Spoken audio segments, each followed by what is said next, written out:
हैं बड़ी खबर की, नकल के खेल की। जी हां, एक ही महीने में तीसरी सरकारी परीक्षा है जयपुर में जब किसी नकल गिरोह की सेंध हुई है। इस बार आयुर्वेद की परीक्षा में डमी कैंडिडेट पकड़े गए हैं। नकल गिरोह के इन 4 बदमाशों को पकड़ा गया है और गांधीनगर पुलिस के हवाले कर दिया गया। गिरोह में कितने अन्य अभ्यर्थी हैं, इस बारे में गांधीनगर पुलिस पड़ताल में जुटी हुई है। गांधीनगर पुलिस ने यह बताया है कि सुबोध कॉलेज में आयुर्वेद के जो एमटीएस पद थे उनके लिए भर्ती चल रही थी।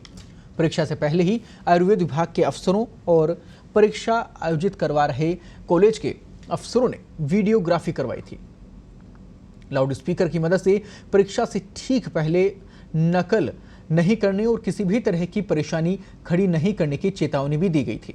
आपको बता दें, लेकिन उसके बाद भी असली परीक्षार्थियों की जगह नकली परीक्षार्थी वहां पर पाए गए। 4 अभ्यर्थियों को पकड़ा गया है और इस पूरे मामले को लेकर केस भी दर्ज कर लिया गया है। आयुर्वेद विभाग के अफसरों ने बताया कि कुछ पदों के लिए करीब 900 अभ्यर्थियों ने आवेदन किया था। उनमें से अधिकतर परीक्षा में शामिल भी हुए थे। गौरतलब है कि पिछले साल भी सुबोध कॉलेज में एमटीएस पदों के लिए चल रही परीक्षा के दौरान आधा दर्जन डमी अभ्यर्थी पकड़े गए थे। वे अन्य की जगह परीक्षा दे रहे थे। इस बार जो डमी पकड़े गए उनमें से एक ने बताया कि वो आरएएस की तैयारी कर रहा है और 5,000 रुपए की जो परीक्षा है उसमें डमी बन गया 5,000 रुपए के लिए। अन्य से भी पूछताछ अब की जा रही है।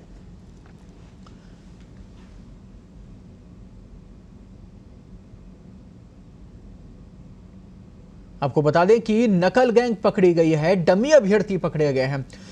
इतनी सुरक्षा व्यवस्था, तमाम इंतजामात के बाद में भी यहां तक पहुंच रहे हैं अभ्यर्थी। इतना मनोबल लेके फेक अभ्यर्थी जो कि परीक्षाओं को खराब कर रहे हैं, बाकी जो अभ्यर्थी हैं उनके हौसले गिरा रहे हैं। पूरी खबर पर ज्यादा बातचीत के लिए जयपुर का रुख करते हैं। हमारे वरिष्ठ संवाददाता जयंत इस वक्त जुड़ गए हैं। जयंत, एक और बड़ा घटनाक्रम, फिर से नकल गिरोह पकड़ा गया है, गैंग पकड़ी गई है, क्या कुछ अपडेट है? देखिए, 10 दिन में तीसरी परीक्षा है राजस्थान में या जयपुर में की अगर बात करें, 10 दिन में तीसरी परीक्षा है जिसमें चीटिंग जो गैंग है उसकी एंट्री हुई है। 4 लड़के अभी तक पकड़े हैं, संख्या इनकी 6 जा सकती है। दोपहर के बाद पुलिस बड़ा खुलासा करेगी, गांधीनगर पुलिस जयपुर। लेकिन इस घटनाक्रम के बाद से ये साबित हो गया है कि राजस्थान पुलिस या राजस्थान सरकार या राजस्थान की कोई भी एजेंसी कितने ही घोड़े खोल ले, वो परीक्षाओं को बेहद या यूं कहें कि नकल गैंग के से फ्री नहीं करवा सकती। फिर एक नकल गिरोह पकड़ा है, 4 लड़के पकड़े हैं, डमी कैंडिडेट बैठे हैं और आप ये देखिए कुछ हजार रुपए के लिए उनमें से एक लड़के ने, जो कि आरएएस की परीक्षा की तैयारी कर रहा था, करियर बर्बाद कर लिया। उसको पुलिस ने गिरफ्तार किया है। उनके ऊपर गंभीर धाराओं में मुकदमा दर्ज करवाया गया है। जयंत, मुकदमा दर्ज हो गया है, लेकिन ये सबसे पहले आप बताएं कि क्या ये डायरेक्ट ही अभ्यर्थी थे जिन्होंने डायरेक्ट संपर्क किया, डायरेक्ट बातचीत की, या फिर इनके पीछे कोई गैंग है जो इनसे ऐसे जो अभ्यर्थी होते हैं जो परीक्षा की तैयारी कर रहे हैं कहीं ना कहीं उनको पकड़ते हैं, उनसे इस प्रकार की जो नकल है, इस प्रकार के जो कारनामे हैं वो करवाते हैं ताकि पैसा आ सके? बिल्कुल, देखिए, इस जो एग्जाम है, ये जो एग्जाम है या ये जो केस है, उसमें प्रारंभिक तौर पर यही जानकारी सामने आ रही है कि पूरी गैंग है। 4 लड़के एक दूसरे को जानते हैं जो पकड़े गए हैं और 4 लड़के पहले भी, 4 में से एक लड़का पहले भी 2 साल पहले इसी तरीके से, आप माफ कीजिएगा, 3 साल पहले इसी तरीके से एक एग्जाम हुआ था, उसमें भी पकड़ा गया था। ऐसी सूचना पुलिस ने दी है। हालांकि उसकी जांच पड़ताल की जा रही है।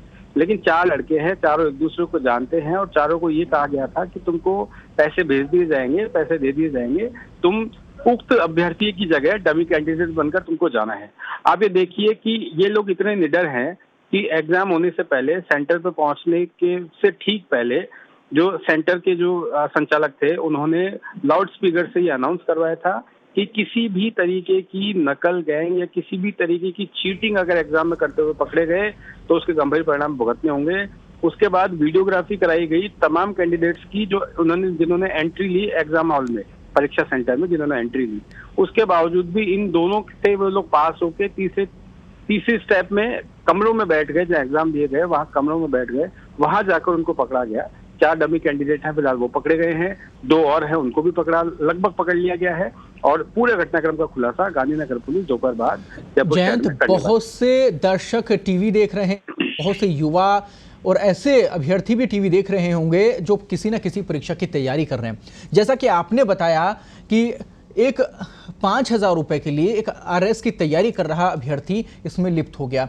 कितना गंभीर है ये, कहीं ना कहीं लोगों को समझ नहीं आ रहा है। आप दर्शकों को ये बताएं कि किन किन धाराओं में केस दर्ज हो जाता है, कितनी आफत उनके ऊपर आ सकती है और उनके करियर की संभावनाएं खत्म हो सकती हैं, क्या कुछ संभावनाएं हो जाती हैं इसके बाद में, ऐसी घटनाओं में फंसने के बाद में। आप जरा दर्शकों को ये चीज बताएं। देखिए, ये जो साल है 2021, माफ कीजिएगा 2022, कुछ समय पहले 3 से 4 महीने पहले, चूंकि राजस्थान इकलौता इतना बड़ा स्टेट है पूरे देश में जहां पर शायद ही कोई परीक्षा पिछले 7 साल में 8 साल में बड़ी परीक्षा ऐसी बची हो जिसमें नकल गिरोह ने सेंध नहीं लगाई हो। अब बात करें इनको मिलने वाली सजा की, तो अभी कुछ महीने पहले चूंकि एक बड़ा स्टेट है यूपी, वहां पर ये चीजें पहले से लागू है, उसकी एक तरह से उसको अडॉप्ट करते हुए राजस्थान सरकार ने भी नकल कराने वाले गिरोहों के लिए बड़ी सजाएं मुकर्रर की है। उनमें 10 साल तक की सजा प्लस जो प्रॉपर्टी है, जो उक्त व्यक्ति की प्रॉपर्टी है, उसको नीलाम करने तक की एक बड़ा प्रोसीजर है। चूंकि अभी जो पुलिस भर्ती परीक्षा में 13 लोग पकड़े गए, उनमें से लगभग सभी पर उन आरोपों में मुकदमे दर्ज किए गए हैं। 10 साल की इनको जेल हो सकती है, लाखों रुपए का जुर्माना है, और साथ में जो उनकी प्रॉपर्टी है, जो उनके नाम से रजिस्टर्ड है, उस प्रॉपर्टी को सरकार नीलाम कर सकती है, तोड़ सकती है, नष्ट कर सकती है। तो बड़े गंभीर धाराओं में केस दर्ज होना शुरू हो गया है। उसके बावजूद भी वो लोग बाज नहीं आ रहे जो नकल सरकारी परीक्षाओं में नकल गिरोह बनाते हैं या डमी कैंडिडेट्स उपलब्ध करवाते हैं। तो बड़ी सजा राजस्थान में भी देना शुरू हो गया है।